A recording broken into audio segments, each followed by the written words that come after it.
جب خادم نے یوسف کی کہی ہوئی باتیں بادشاہ کو بتا دی تو بادشاہ سوچ میں پڑ گیا اور کہا، یوسف علیہ السلام کو میں قید سے آزاد کرنا چاہتا ہوں۔ یوسف کو میرے پاس لاؤ تاکہ میں مزید باتیں معلوم کر سکوں۔ یوسف علیہ السلام ایک ذہین اور نیک شخص معلوم ہوتا ہے۔ جب خادم یوسف علیہ السلام کے پاس پہنچا اور بادشاہ کا پیغام دیا تو یوسف علیہ السلام نے خادم سے کہا کہ میں انصاف چاہتا ہوں، کس جرم کی وجہ سے ڈالا گیا، اور زلیخا کے بارے میں بتایا کہ اس نے اپنے قریب بلانے کی بہت کوشش کی، بہت پھسلایا، بہت دمکایا، لیکن میں نے اس کے جال میں پھنسنے سے انکار کر دیا۔ اللہ نے مجھے گناہ سے بچا لیا۔ زلیخا کے پاس آنے والی عورتوں نے مجھے دیکھتے ہی اپنی اپنی انگلیاں کاٹ لیں۔ یہ باتیں عیب کی ہیں۔ بتانے کا سبب صرف یہی ہے کہ عزیز مصر جان لے کہ میں بے گناہ اور پاک ہوں۔ میں نے کوئی خیانت نہیں کی، کیونکہ اللہ خیانت کرنے والوں کو پسند نہیں کرتا۔ میں کسی کو رسوا کرنا نہیں چاہتا۔ میں اللہ کے حکم کے مطابق زندگی گزار رہا ہوں۔ شراب پلانے والے خادم نے یوسف کی زبانی باتیں سنی اور جا کر بادشاہ کو تمام واقعہ سنا دیا۔ بادشاہ نے زلیخا اور دوسری عورتوں کو بلایا تاکہ اصل سبب معلوم ہو جائے۔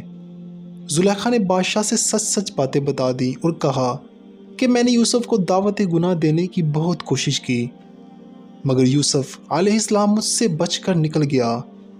مجھے یقین ہو گیا کہ وہ نیک اور پاک باز ہے۔ جب بادشاہ نے دوسری عورتوں سے انگلیوں کے کاٹنے کا سبب معلوم کیا تو عورتوں نے بتایا کہ وہ اللہ کی قسم، ہم نے آج تک ایسا خوبصورت نوجوان پوری زندگی میں نہیں دیکھا۔ اسے دیکھتے ہی ہم سب کے ہوش اڑ گئے اور بے خودی میں اپنی اپنی انگلیاں کاٹ لیں۔ اس میں کوئی شک نہیں کہ یوسف نیک اور بے گناہ ہے۔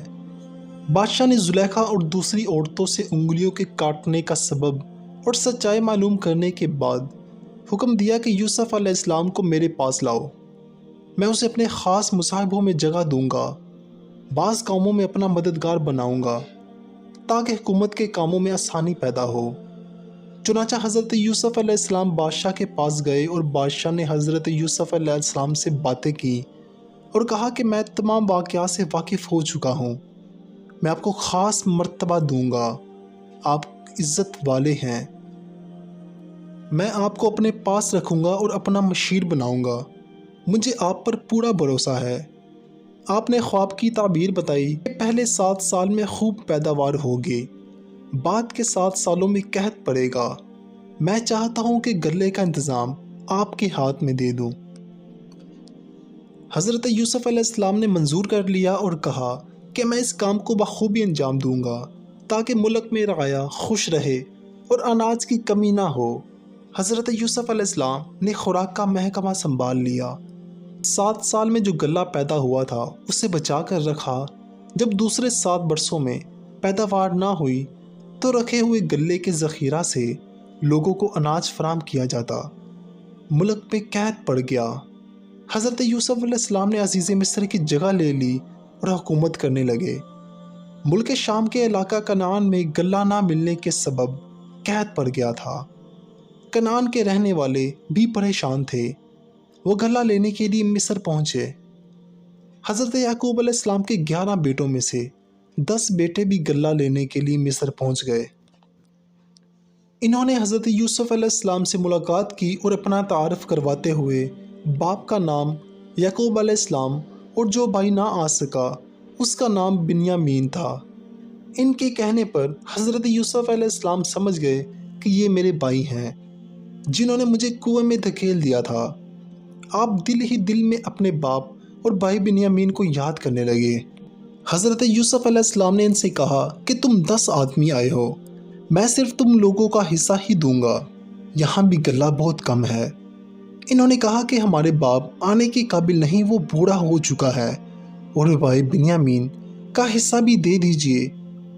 حضرت یوسف علیہ السلام نے فرمایا کہ باپ آنے کے قابل نہیں تو کوئی بات نہیں، مگر اب کی بار اپنے بھائی بنیامین کو بھی ساتھ لیتے آنا۔ جب وہ بنیامین آ جائے گا تو اس کو میں اس کا حصہ دے دوں گا، اور ساتھ میں آپ کے باپ کا حصہ بھی میں الگ سے دوں گا۔ حضرت یوسف علیہ السلام نے انہیں غلہ دے دیا اور ان سے قیمت کے طور پر رقم بھی وصول لی۔ جب وہ لوگ غلہ لے جانے کے لیے ذخیرہ کرنے لگے تو حضرت یوسف علیہ السلام نے غلاموں کے ذریعے غلہ کے ذخیرے میں وہ رقم بھی رکھوا دی جو غلے کی عوض ان سے لی تھی۔ اب قافلہ غلہ لے کر روانہ ہو گیا۔ حضرت یعقوب علیہ السلام کے بیٹے غلہ لے کر گھر پہنچے۔ غلہ حاصل کرنے کے دوران جو ان پر بیتی تھی وہ ساری کی ساری باپ کو سنا دی، اور اس بات سے بھی آگاہ کیا کہ عزیز مصر کے حکم کے مطابق سب کے حصے غلہ اس شرط پر ملے گا کہ جب اپنے بھائی بنیامین کو بھی اپنے ساتھ لے جائیں گے۔ باپ نے کہا کہ تم لوگ یوسف علیہ السلام کو تو لے گئے لیکن واپس نہیں لے کر آئے۔ میں اس کی یاد میں اب تک آنسو بہا رہا ہوں، روتے روتے میری بنائیں بھی جاتی رہی۔ یوسف کی جدائی کا زخم میرے سینے میں ہے، وہ ابھی تک سوکھا نہیں ہے۔ اب تم یہ کہہ رہے ہو کہ میں اپنے بیٹے بنیامین کو تمہارے ساتھ کر دوں، یہ مجھ سے نہیں ہو سکتا۔ اب تم بھروسے کے لائق نہیں، اصل حفاظت صرف اور صرف اللہ ہی کرنے والا ہے۔ حضرت یعقوب علیہ السلام کے بیٹوں نے لائے ہوئے غلے کا ذخیرہ کھولا تو اس میں وہ رقم بھی مل گئی جو غلے کی عوض دی تھی۔ رقم دیکھ کر پھولے نہ سمائے۔ باپ سے کہنے لگے یہ بڑی خوشی کی بات ہے کہ جو رقم خریداری میں دی تھی وہ واپس مل گئی، غلہ تو مفت ہاتھ میں آ گیا۔ آپ بنیامین کو ہمارے ساتھ بھیج دیجئے، ہم غلہ لے کر واپس آ جائیں گے، ورنہ ہمیں اناج کا ایک دانہ تک نہیں ملے گا۔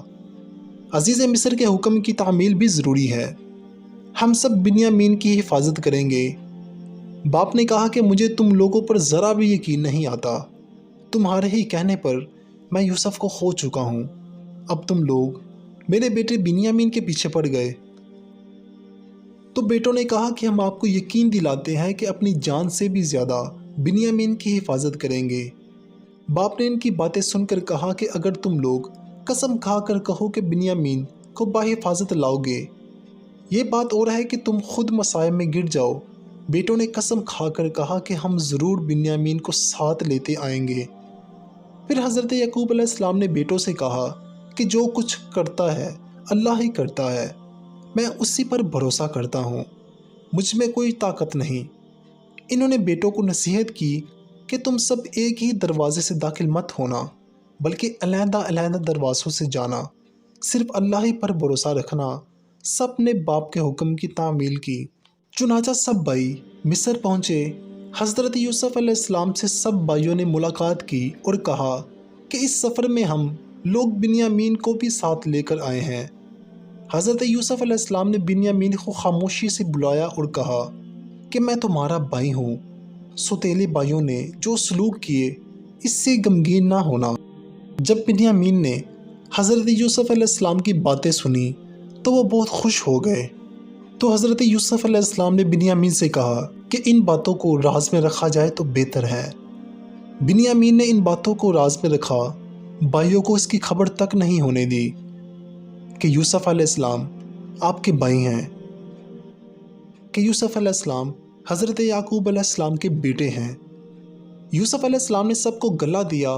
بنیامین کے حصے میں جو غلہ آیا، اس غلے میں بادشاہ کا ایک پیالہ غلاموں کے ذریعے رکھوا دیا اور سب کا روانہ کر دیا۔ جب قافلہ کچھ دور نکلا تو حضرت یوسف علیہ السلام کے حکم کے مطابق غلاموں نے زور زور سے قافلے والوں کو آواز دینا شروع کر دی کہ تم سب چور ہو، تم لوگوں نے بادشاہ کا پیالہ چرا لیا ہے، کہ تم لوگوں کو شرم نہیں آتی کہ تم لوگ بادشاہ کے گھر سے چوری کرتے ہو، بادشاہ کا قیمتی پیالہ تم لوگ اپنے سامان میں لے کر جا رہے ہو۔ یہ سب سننے کے بعد وہ لوگ کہنے لگے کہ ہم چور نہیں ہیں، ہم نے کسی بھی قسم کی کوئی چوری نہیں کی اور نہ ہی ہم نے بادشاہ کا پیالہ اپنے سامان میں رکھ لیا۔ اصل بات یہ کہ ہم چور نہیں ہیں،